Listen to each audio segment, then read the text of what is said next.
کوم که تاسې د الله نعمتونه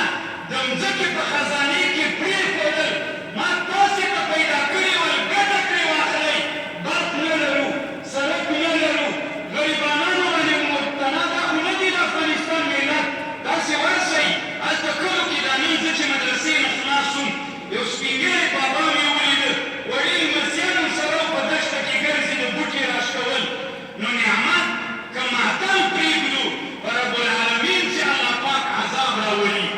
شکرتم لازیدنکم وان کفرتم ان عذابي لشدید دغه همدغه علت ته که نن د غربو د دنیا د نورې دنیا خلکو خپلو معادنو نه ګټه واخیستله هغه یې راوسپړل افغانان په خپل خوا باندې پاتې معادن نه راباسي چې د الله د نعمتونو ناشکري وکړې الله عذاب در باندې راولي یو بلا نه یې په بل بلا باندې اخته یو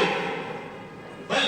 یو خو دا د نعمتونه معطل پرېږدي پرېښې مو دي که مو نه دي پرېښې ځوانانو پرېښې مو دي که نه نو ولې علماو انحصار کوئ بس چې تنه دغه شی به غوږه رانیسي دا به نه رانیسي دغه عالم وایي په رب العالمین چې دی وایي تر 140 پاڼې په دې بحث کړی چې دا ناشکري ده د الله نعمتونه د کونړ د سیند اوبه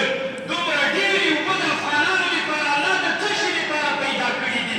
دغه نعمت نن زمانه کې دنیاوال د دومره غټې اوبو نه چې استفاده کوي د څه لپاره استفاده کوي د اوبو بند پرې جوړوي دا چې معطلې پرېښودلي دي 100 کاله ورته پروا نه کوي نن عالمه وزیر صاحب والي صاحب شیخ صاحب مفتي صاحب د الله په خاطر دغه اوبه چې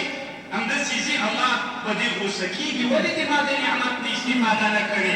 اوس مثلا ما ته یو څوک ښه شی راکړي ډېر قیمتي شی زه یې داسې باد کې ونه کمیس ته یې واچوم دا منعم خفه کېږي